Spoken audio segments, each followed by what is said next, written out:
زر مبادلہ کے ذخائر میں ڈالر کی ریل پیل ہو گئی۔ چین نے پاکستان کا 3 ارب 40 کروڑ ڈالر کا قرض رول اوور کر دیا۔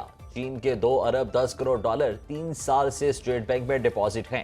پاکستان نے 2 ماہ قبل ادا کیا گیا 1 ارب 30 کروڑ ڈالر کا قرض بھی دوبارہ حاصل کر لیا۔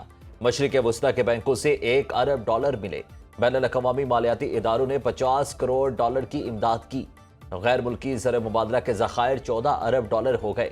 وزارت خزانہ حکام کے مطابق آئی ایم ایف کے 7 ارب ڈالر کے پروگرام سے معیشت مستحکم ہو رہی ہے۔ اب آپ اپنے گھر واپس آ جائیں۔ وزیر اعظم شہباز شریف کی چودھری نثار کو نون لیگ میں واپسی کی دعوت۔ ناراض رہنما نے جواب کے لیے کچھ وقت مانگ لیا۔ شہباز شریف 1 سال بعد اپنے دیرینہ دوست کے گھر پہنچے، خیریت دریافت کی۔ شہباز شریف نے کہا، چودھری صاحب آپ تو ہمیں بھول ہی گئے، جس پر چودھری نثار نے جواب دیا، نہیں میاں صاحب، بس طبیعت ٹھیک نہیں رہتی۔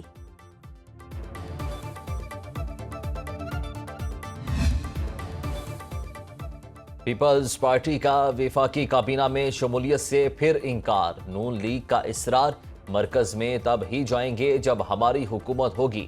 بلاول بھٹو کا 2 ٹوک موقف۔ 2 ہفتے قبل بھی وفاقی حکومت کی جانب سے آفر کی گئی، لیکن پیپلز پارٹی موجودہ وفاقی حکومت کا حصہ بننے کے لیے تیار نہیں۔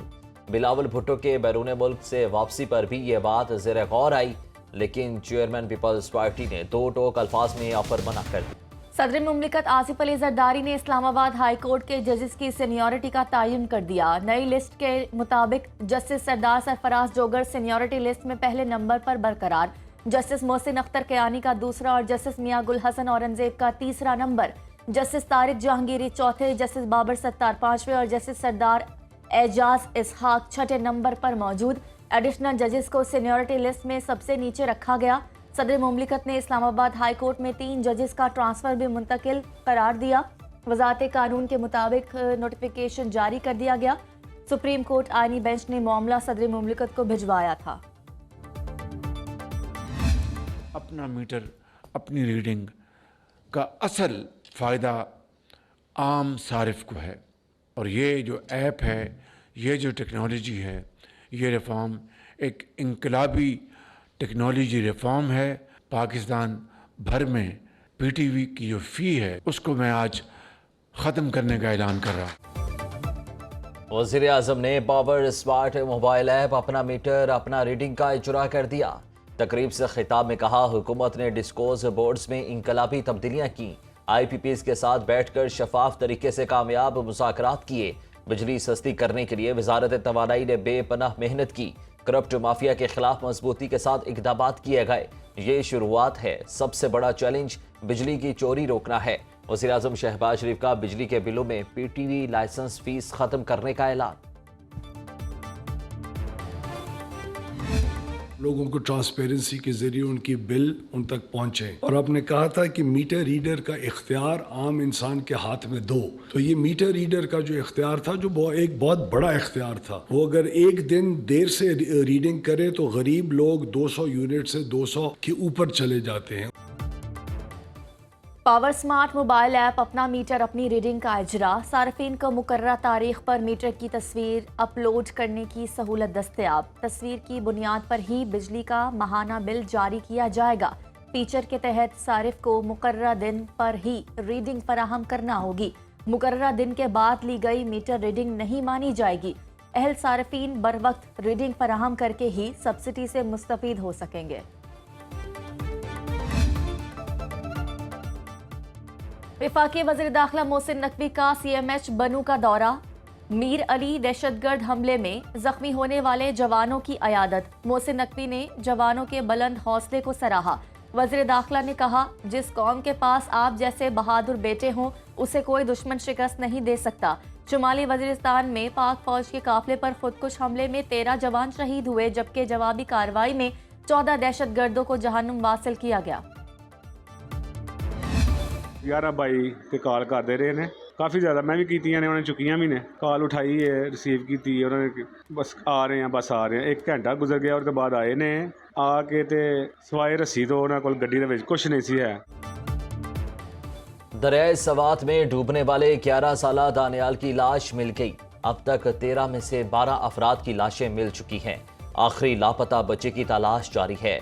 ڈسکا میں غمزدہ باپ نے اپنے خاندان کے اجڑنے کا آنکھوں دیکھا حال بتا دیا۔ محمد شہباز کے مطابق 12 سالہ بیٹی اور 9 سالہ بیٹا اس کے آنکھوں کے سامنے ڈوبے۔ بچے ہوٹل سے دریا میں سیلفیاں لینے گئے، جہاں سیلابی ریلے کی لپیٹ میں آ گئے۔ ریسکیو عملہ 1 گھنٹے کی تاخیر سے پہنچا۔ ہوٹل انتظامیہ نے سیلابی ریلے سے متعلق خبردار نہیں کیا۔ سانحے کے بعد ریل سوات کے اطراف تجاوزات کے خلاف گرینڈ آپریشن کانجو برج سے فضاگٹ تک 49 مقامات پر غیر قانونی تعمیرات ختم کی جا رہی ہیں۔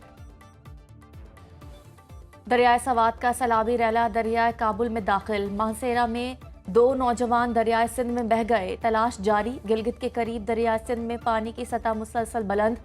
دریائے چترال میں سیلابی ریلے سے اپر اور لوئر چترال کی سڑکیں زیر آب۔ وادی ایون نگر اور بکرآباد کے مکین محفوظ مقامات پر منتقل۔ لوئر دیگ کی سیلابی ندی میں ڈوبنے والے نوجوان عثمان کی لاش مل گئی۔ ہری پور میں پابندی کی خلاف ورزی پر ندی نالوں میں نہانے والے 40 افراد گرفتار۔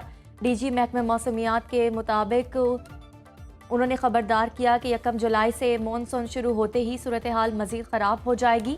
سیاح کچھ ہفتے سیر و تفریح کے لیے شمالی علاقوں میں جانے کا رسک نہ لیں۔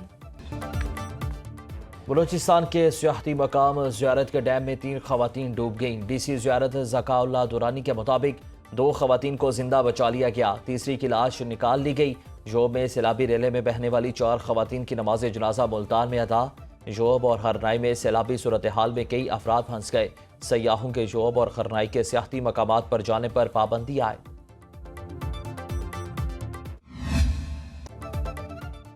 کراچی میں بارش ختم، سڑکوں گلیوں میں پانی موجود۔ ناگن چورنگی، نیپا چورنگی، نیو کراچی میں نکاسی نہ ہو پائی۔ ڈھابیجی پمپنگ سٹیشن پر بجلی کا فالٹ دور نہ ہو سکا۔ شہر قائد میں پانی کی فراہمی شدید متاثر۔ 2 دن کی بارش میں حادثات اور کرنٹ لگنے سے 11 افراد جاں بحق۔ لیاری موسیٰ لین میں چھت گرنے سے باپ بیٹی جاں بحق۔ منظور کالونی میں باپ اور بیٹا مارے گئے۔ لیاری بکرا پیڑی پل کے قریب دیوار گرنے سے ایک شخص دم توڑ گیا۔ کرنٹ لگنے کے مختلف واقعات میں 6 افراد لقمہ اجل بن گئے۔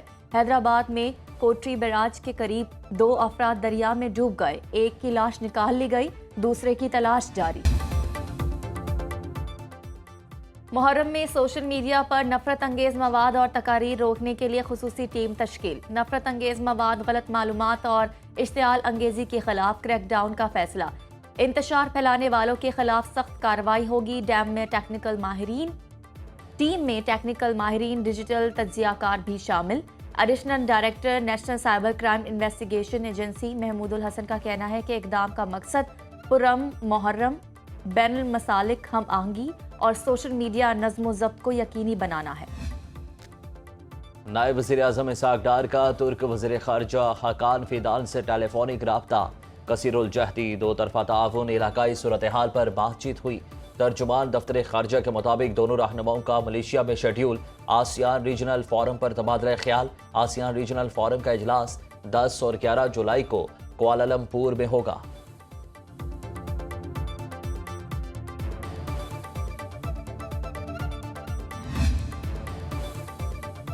پاکستانی پاسپورٹ کی عالمی درجہ بندی میں بہتری، سنگاپور، جاپان اور جنوبی کوریا کے پاسپورٹ سب سے طاقتور قرار۔ گرین پاسپورٹ عالمی رینکنگ میں 100ویں نمبر پر آ گیا۔ پاکستانی شہری 32 ممالک میں ویزا فری یا آن ارائیول ویزا پر سفر کر سکتے ہیں۔